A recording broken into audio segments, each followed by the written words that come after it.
Okay, so thanks everyone for coming. I really appreciate it. I'm Sheila Tully. I've lived for 30 plus years in the Richmond District, and I teach at San Francisco State. I wanted to begin by just reading the Richmond District Rising, which is sponsoring this event tonight. Our statement on the our position on the recall. So as an organization, the Richmond District Rising has been clear about our position on the recalls. We stated this back in February when commentating on the school board recall election.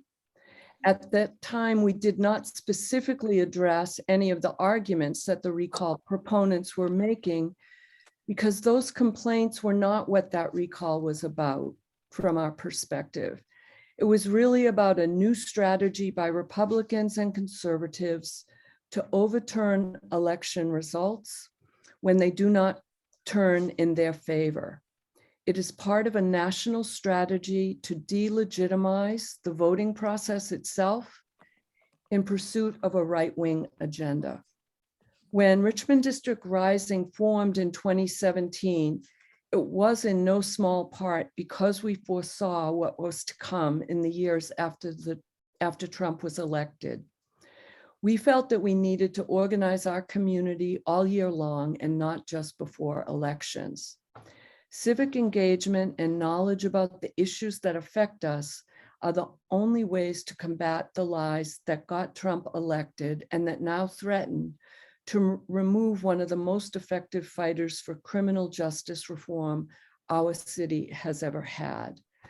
Don't be conned. Oppose this Republican-funded recall and vote no on Proposition H. Thank you, Steve. And welcome, Chesa. Thank you for coming.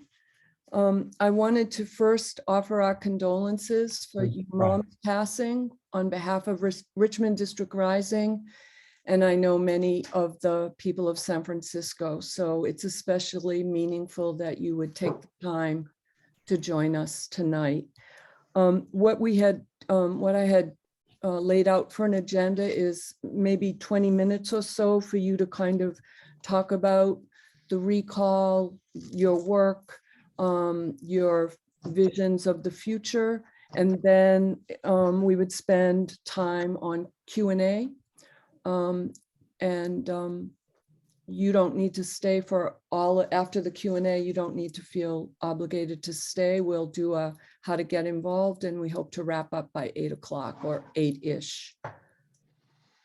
Thank you, Sheila, and thank you all, not only for coming tonight, but for the work that you all do to make San Francisco the city that we all love, that we call home, that I and my wife chose to get married in and to give birth to our son in, and we want to raise him. All of that is particularly meaningful for me today, as my mother, as you mentioned, just passed away yesterday. And my mother really, really wanted to live. She knew she was dying. She'd been fighting cancer for 7 years, and it was a hard fight. But she really hoped to make it long enough to see us beat this recall. She was, as most mothers are, I suppose, proud of the work that I'm doing, and she felt that the recall was unfair. And she felt that way partly because she saw me trying really hard to follow through on the promises that I made to voters in 2019, the promises that got me elected, the promises that led folks like Wendy and Winnie and so many others on this call to get involved in my campaign back in 2019. And promises that voters chose because our approach to criminal justice, one my mother knows well, having spent 22 years in prison, one that I learned firsthand since before I can remember because of a lifetime of visiting prisons and being impacted by this country's approach to crime and punishment, an approach that has not been working, and one that nevertheless the folks behind this recall want to go back to repeating. It's the definition of insanity. It does not work in Sacramento. It does not work in Oakland. It does not work in Texas. And it has not worked in San Francisco. And we are trying, and voters chose to try a different approach. an approach based on three core promises that I made in 2019, right? The first one was simply to stop relying on jails and prisons as a primary response to all of our social problems, right? We can't lock our way up out of poverty or addiction. And the second one was to invest much more seriously in helping and supporting the people who are harmed by crime, something that in the status quo criminal justice system is an afterthought, right? Victims are treated as pieces of evidence, they're ignored, or they're used as political footballs. And the third one, which was in many ways the most radical, even though it was the simplest, is the one why I believe we are facing a recall today. And the third promise I made voters, and that we've been working to deliver on over the last 2 years, was to enforce the laws equally, to give meaning to the promise of equal protection, to build a justice system that works for all of us, not only for the wealthy and well-connected. And I'll talk a little bit about the work I've done to try and deliver on those three promises, but I want to also put it in context. The last 2 years and now 4 months, 2 years and 4 months that I've been in office, the world has changed dramatically. And it's been a steep learning curve for me. I know I've made mistakes. I know that I've learned a lot over these 2 years. One of the things I've learned, for example, that I didn't know when I was elected or even when I was sworn into office, was what Zoom is, right? I don't think any of us did. It's a different world. And the challenges that I was inheriting in our really failed criminal justice system were massive. I knew, and I said very explicitly in my election night speech, in my inauguration speech, that the work we set out to do would take more than 1 year, would take more than one term in office. And yet, for my entire term, I've been working remotely via Zoom, trying to manage morale and hiring and staff changes, with people getting sick from COVID and being scared to expose their families, and with our courts totally out of my control, reducing capacity to about 10% of their normal bandwidth for everything from trials to new case filings. So those have been the challenges. But despite all that, despite the massive changes in how we live our lives and how we do business and the way that we think about the world, from Black Lives Matter now to the pendulum swinging in the ways that the national media is so acutely focused on every single video of every single crime, serious or petty, that's made many of us in our communities feel less safe and less secure without any regard to the actual data, but a reality that is hard to shake when people feel that way and see video after video and headline after headline. Despite all that, we've made real progress on the promises that I made to all of you, to Winnie and to Wendy and to so many others on this call who were involved in my 2019 campaign. One of the biggest threats to public safety in the last couple of years has been COVID-19. And we watched what happened all over the country when people in positions like mine ignored that threat.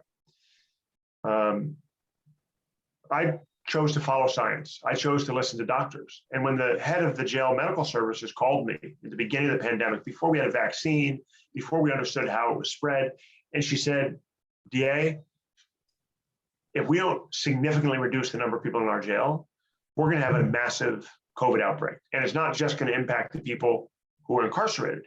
It's also going to impact the sheriff's deputies and the medical staff and the janitors and the teachers that work in our jail and go home at the end of their shifts to their communities.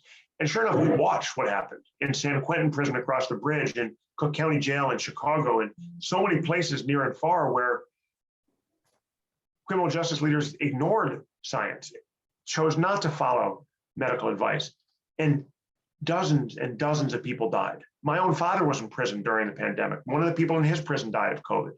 28 people in San Quentin prison, including correctional officers, died from COVID-19. It was preventable. It was avoidable. And we made the decisions that prevented San Francisco's jail from serving as a vector for the spread of disease. Decisions that involved a significant reduction in reliance on jails, expanding alternatives to incarceration in partnership with community reentry partners, with jail medical, with the sheriff's department, with probation, with pretrial diversion, and so many more. I just want to tell you one story of the kind of folks that we met and identified and found in our effort to reduce the jail population and to follow the jail medical director's advice. We identified a young woman who was serving her first ever jail sentence, a misdemeanor property crime conviction. She'd been high and driving a stolen car when she was arrested. And she was serving a sentence in county jail. Well, the jail medical staff reached out to us and told us that she was pregnant and that it was a high-risk pregnancy. And we looked at her case and we said, is public safety really going to benefit from keeping her in jail during a pandemic for an extra month or two? And we went to the judge and we asked the judge to reduce her sentence. We arranged a reentry plan for her. We arranged transportation from the jail to a residential prenatal facility where she got all the care she needed and that fetus in her stomach needed. And she gave birth to a healthy baby. And today she's still in custody. She still has custody of her child and she's still sober and she's got a job and she's got housing. And it's those kinds of decisions, treating every single individual person in the jail as human, as three-dimensional, and interrogating whether or not jail is the right place for them to be from a public safety standpoint, that was long overdue in the city. And doing that work day in, day out allowed us not only to avoid a COVID outbreak, but also to accomplish something I promised voters, and that your former supervisor, Sandra Lee Fuhrer, had passed an ordinance requiring the city to do, but that had taken years and hadn't been achieved, which was to close County Jail 4, the seismically unsafe, sewage flooded, infested, asbestos-filled jail on top of San Francisco's Hall of Justice. It was costing the city millions of dollars to operate, millions of dollars in litigation expenses because of all the lawsuits. We closed it in my first year in office. And we didn't stop there. We also recognized that when former President Trump was separating families at the border and putting kids in cages, that offended our values. And it offended our values for one primary core reason, because kids do not belong in cages, not at the border, not in San Francisco, not on my watch. And so we reduced the number of children in San Francisco's juvenile detention facility by more than 70%, right? Relying on non-jail alternatives to incarceration for kids, except in the most serious cases. In the process, we also saved the city a lot of money that I'm proud to say this is my second core promise, that we've reinvested in victim services. I've presided over a historic expansion of victim services. At the beginning of the pandemic, we focused on housing for domestic violence survivors, transportation for sexual assault survivors, because we recognized the obstacles that the pandemic created to vulnerable victims.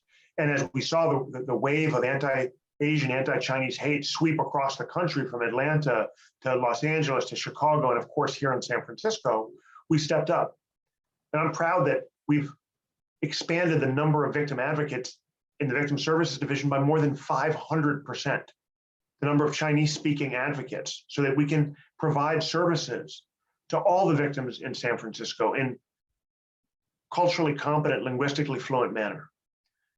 The head of our Victim Services Division, a woman who I recruited and hired and then promoted, is the first ever Chinese American to run the San Francisco District Attorney's Office Victim Services Division. But we didn't stop with language access. We also recognized that during the pandemic, our small businesses, our merchant corridors, our homeowners were being targeted in ways they hadn't experienced before. Vandalism and garage break-ins were scaring folks and doing real harm to people's sense of safety and to small businesses' bottom line. So we launched a pilot project in District 5 to reimburse small business owners for out-of-pocket expenses after their storefronts were vandalized or their businesses broken into. We didn't want them to have to cover the costs of reopening their businesses. That pilot was so successful that it's been expanded to a citywide project. And in the wake of that, I realized the district attorney's office had never had a single victim advocate focusing on property crime. In a city where property crime far exceeds violent crime, thankfully, but property crime is the issue that affects the most San Franciscans and the most tourists.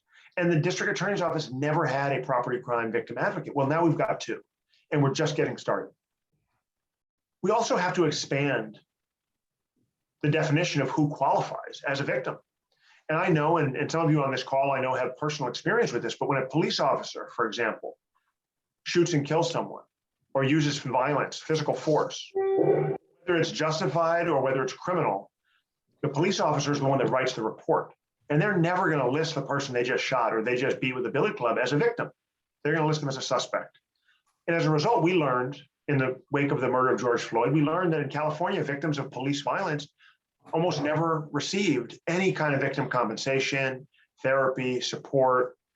So I started a policy, the first in the state, that provides equal benefits and services to anyone harmed by violence, no matter who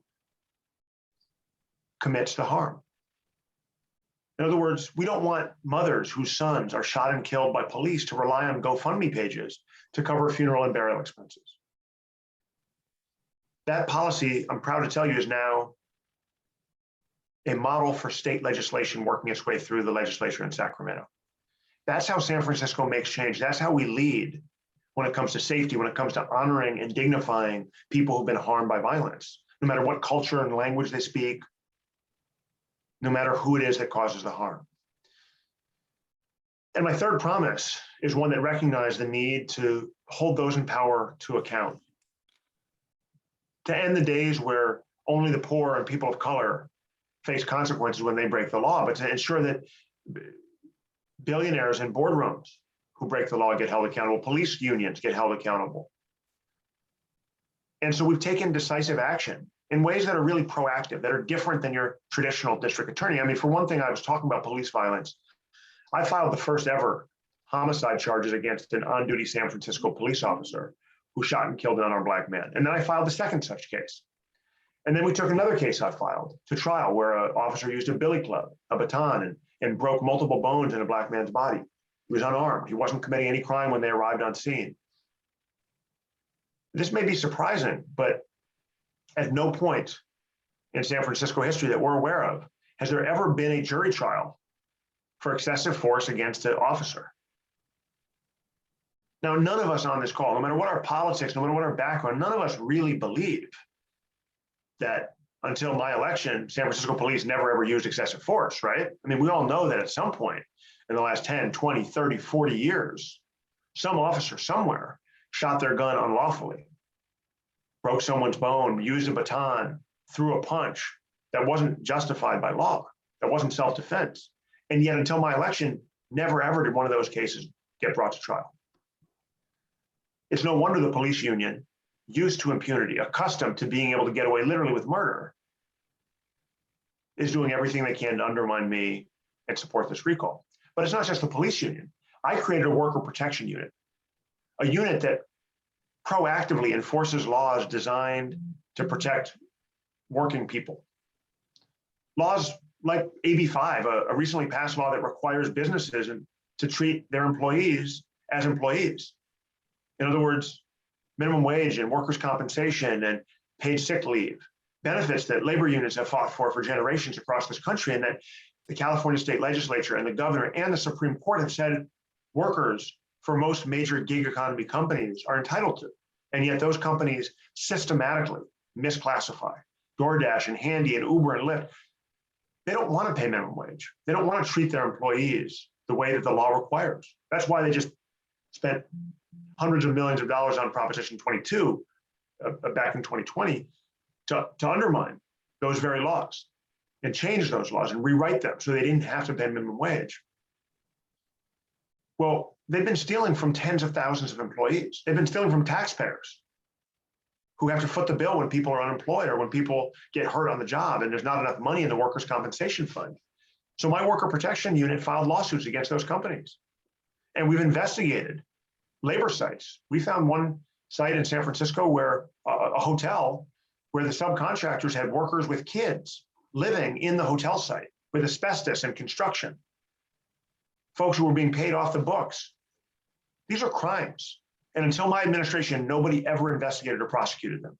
Is it any wonder that the VC moguls and that the real estate and hotel industry are pouring millions of dollars into the recall effort against me? These are folks who are used to impunity, who demand impunity. And now for the first time, they're being held accountable and they don't like it. And we're also going after companies that profit off of pain and suffering in our communities. Companies like the companies that manufacture ghost guns, guns designed to be used in crimes, guns that don't have a serial number, they're untraceable, that are sold to anybody who can get on the internet and hit click. There's no background check. There's no prohibition on selling to someone with a felony conviction or a domestic violence restraining order. These guns are sold to anybody and everybody, people who intend to use them to commit crimes. And the traditional approach district attorneys take is to sit back and wait for a crime to be committed. I saw a post on the internet from New York the other day, and it was 7 police officers celebrating having seized a single firearm. And look, I want to be clear. When police take guns off the streets, that's a good thing, and we need to do more of it. But does anybody really think that in a country where there are more guns than people, 7 police officers are going to be able to take per one gun, are going to be able to solve the problem we have? No, we have to go to the source. We have to go after the companies that are profiting off of the violence and suffering in our community. And that's why I filed a lawsuit, a historic lawsuit, that months later, the Attorney General of California joined against 3 companies that are manufacturing illegal firearms and shipping them all across the state. That's how we are proactive about preventing violence, about keeping our communities safe, about responding to the #1 public safety threat anywhere in this country, which is gun violence. We are leading the way. And it is no coincidence that billionaires and corporations and the hotel lobby and the real estate lobby and the police unions will stop at nothing to go back to the failed status quo. They have spent more money already. We still have 35 days to go until the election, and they have spent more money against me than any sitting district attorney has ever faced in the middle of their first term. Millions of dollars to spread lies and promote fear, to exploit tragedies, the kind of tragedies that occur everywhere. Sacramento, there was a mass shooting just a couple of weeks ago, committed in part by a man who had himself just been released from prison. You don't see anybody organizing a recall against the Republican DA Anne Marie Schubert. In fact, the single biggest donor to the recall against me has maxed out to Anne Marie Schubert's campaign against the Democratic Attorney General. This is a man, William Oberndorf, who spent more than $650,000 to support the recall against me, to fly people in from out of town to gather signatures, to undermine the choice of San Francisco voters in 2019's election. And this is the same person who bankrolled Mitch McConnell's Republican agenda for the Senate. $3 million to help Mitch McConnell pack the Supreme Court. I don't know if you all read the news today, but you saw what the Supreme Court did? What the same Supreme Court that was made possible by William Oberndorf, the biggest donor to the recall against me, the Supreme Court that he helped create just took away women's right to control their own bodies, just overruled Roe v. Wade. The same Supreme Court that's undermining gun control laws and the right to vote. That is the recall's agenda for San Francisco. It is not our values. It is not taking young women who are pregnant and putting them in prenatal care. It is not holding police accountable or corporations accountable. It is a failed model for public safety that prioritizes the rights and the interests of the wealthy and the elite over average people.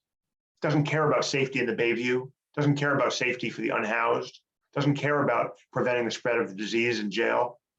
It's a model that promotes fear over justice, that promotes tragedies over healing. We have got work to do, and we've only got 35 days to do it. I'm so honored to have your support, to have you take some time to speak with me, and to stand with all of you as we fight to ensure that the voters of San Francisco, not Republican billionaires, choose our next district attorney. Thank you.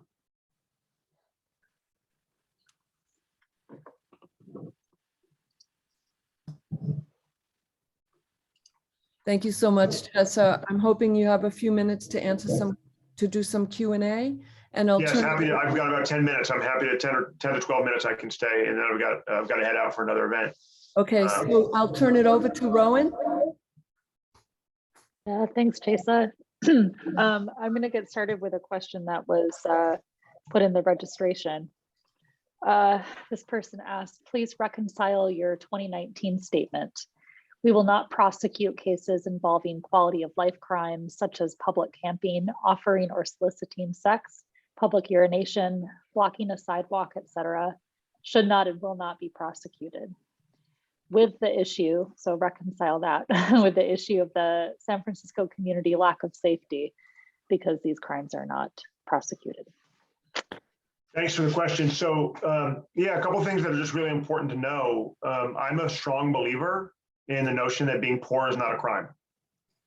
And it's not just me, it's what actually courts all across this country have found. In fact, the Ninth Circuit Court of Appeal in a case out of Boise, Idaho, has ruled that it is unconstitutional to prosecute people for setting up a tent unless you can first prove, in other words, my office, my lawyers would have to first prove that there was an available homeless shelter bed in San Francisco and that the person who set up the tent refused to go to the shelter bed.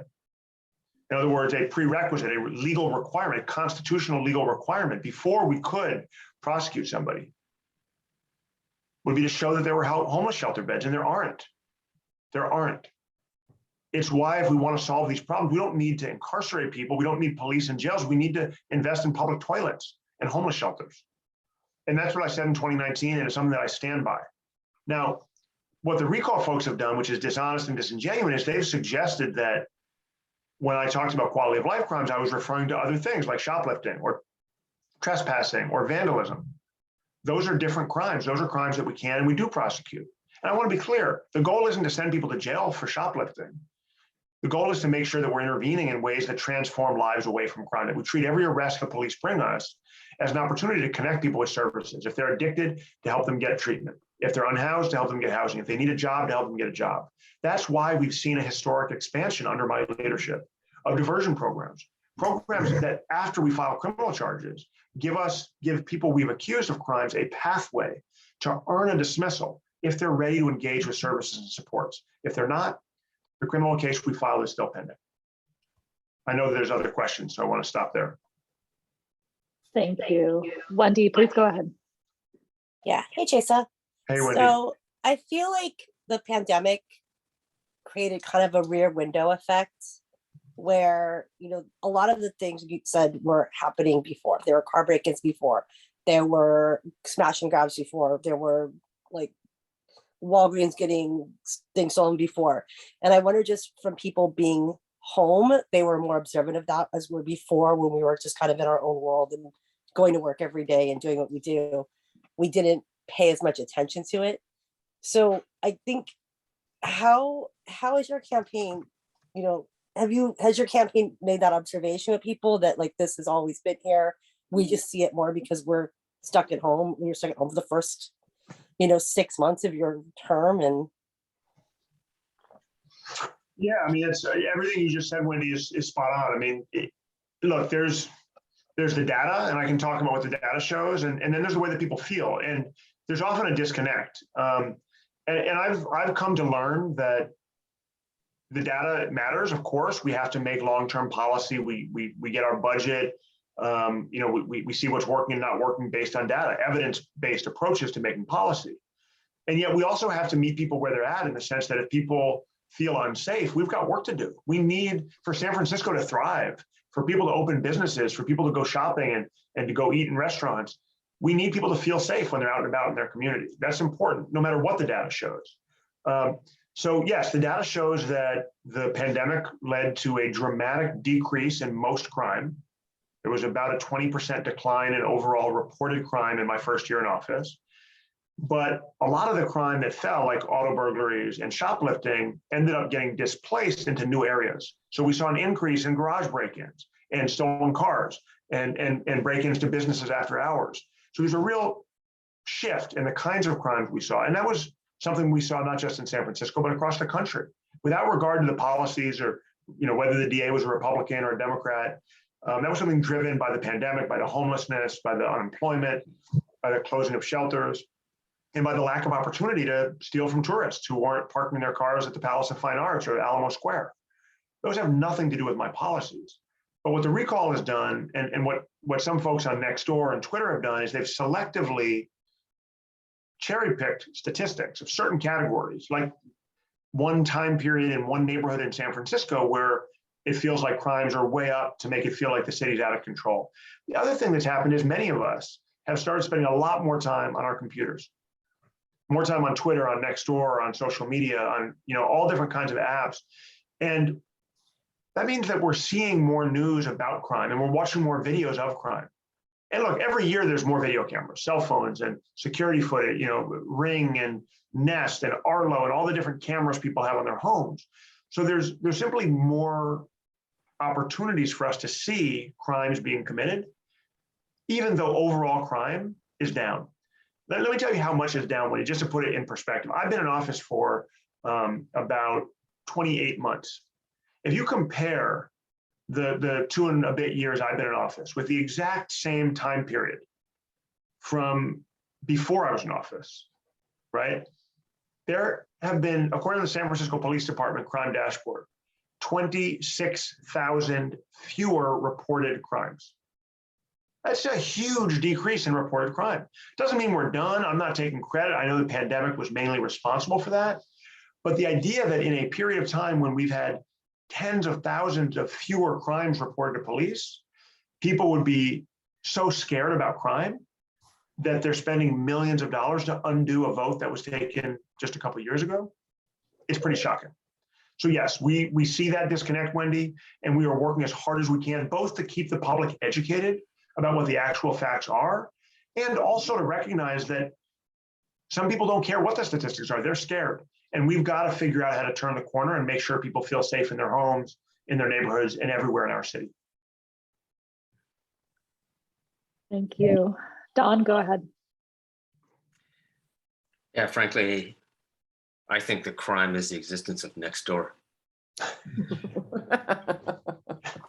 I'll tell you, Don, if I can interrupt, you may have a question, but just to tell you a funny thing, Nextdoor allows the police department to have a free account citywide, so they can weigh in and talk and comment.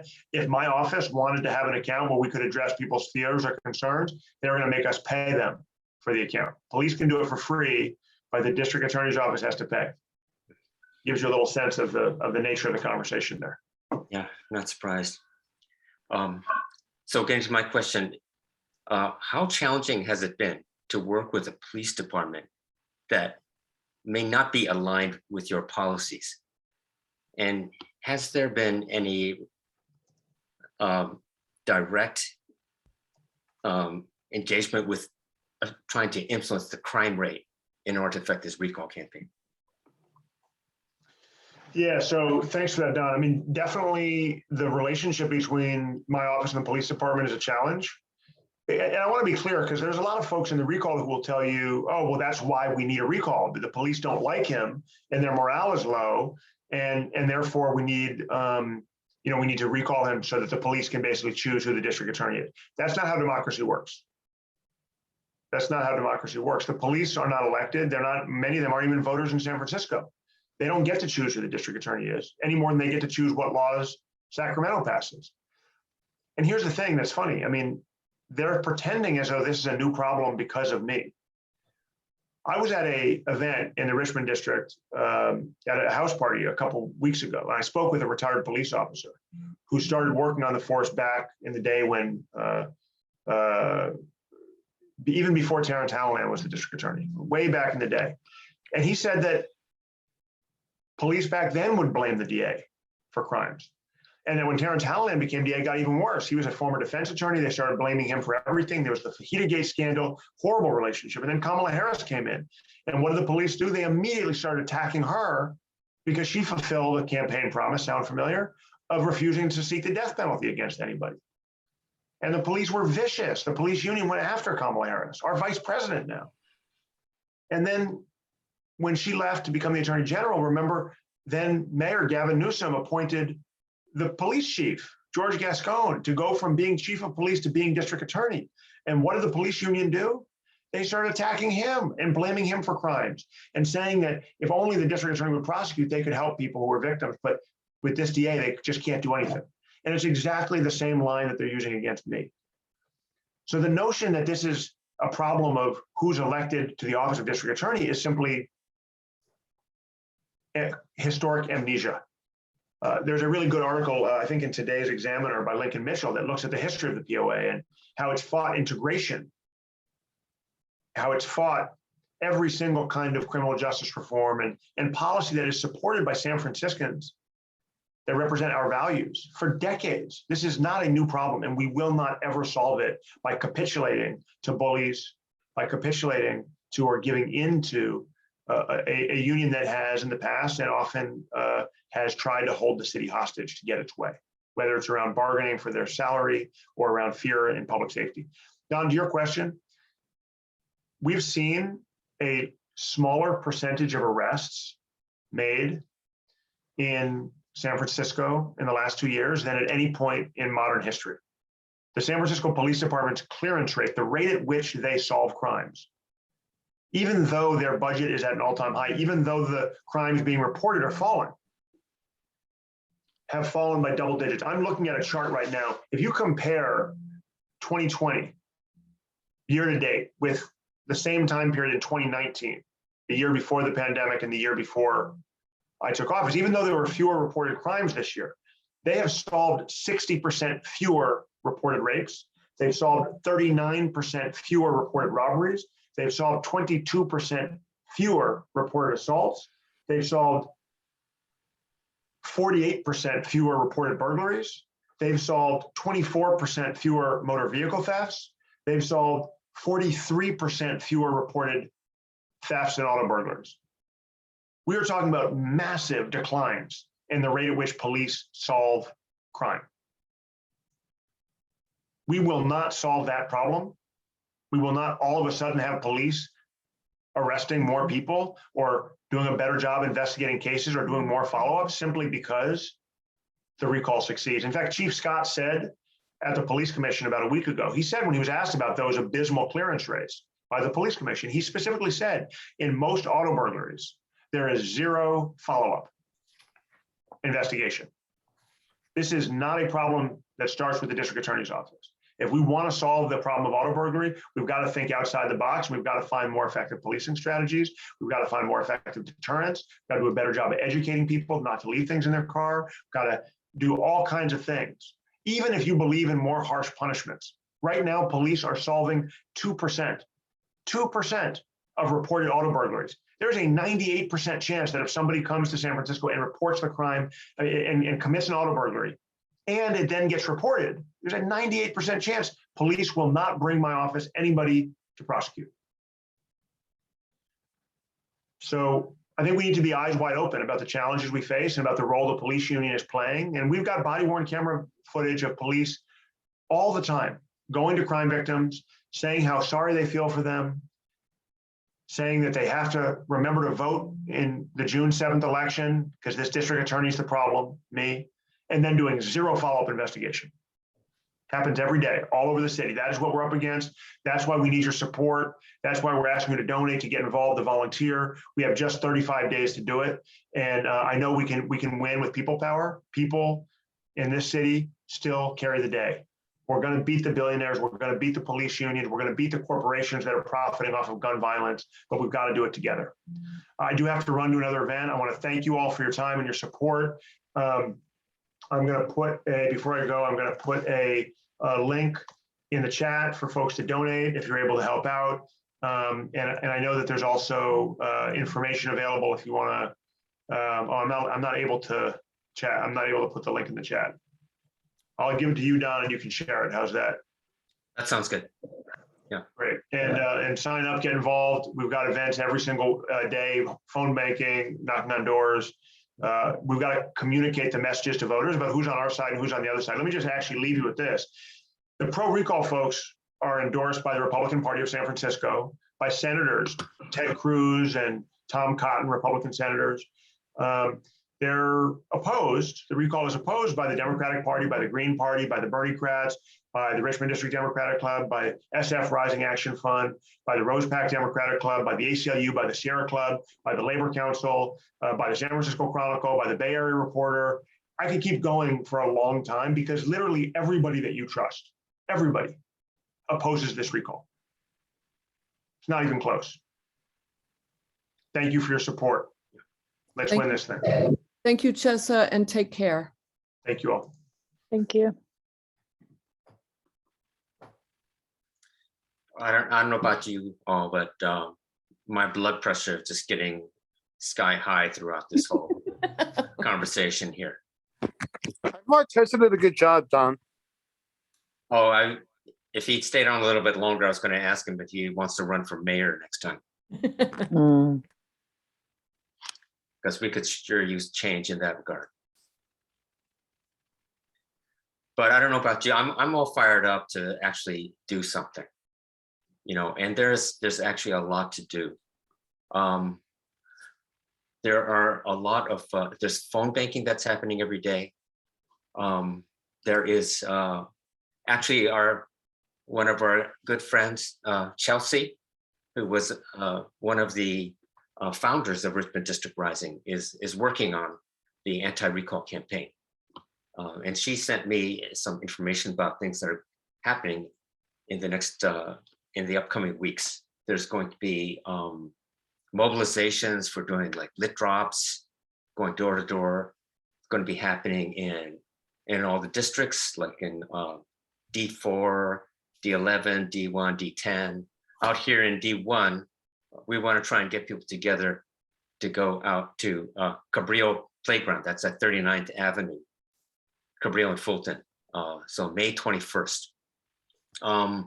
She's also trying to organize folks to become like social media endorsers, and just put out the word through Facebook, through Twitter, to whatever. And also just trying to get people to organize within their neighborhoods. She's looking for like precinct captains to like throw down and organize door knocking your neighbors. And if anyone's interested in any of that, I have actually created a Google Doc. If anyone wants to volunteer, they can sign up. And I know that we all are really time challenged. So there's many ways to contribute, there's many ways to volunteer. And then you can also just donate money. Because they could really use the help. As Chesa was explaining, there is a tremendous amount of money going into this recall campaign by all these Republican billionaires. And I think for those of us who live in Richmond, we should be familiar with that, because they do that with every election. Millions of dollars went towards defeating Sandy Fewer, millions of dollars going towards defeating Connie Chan.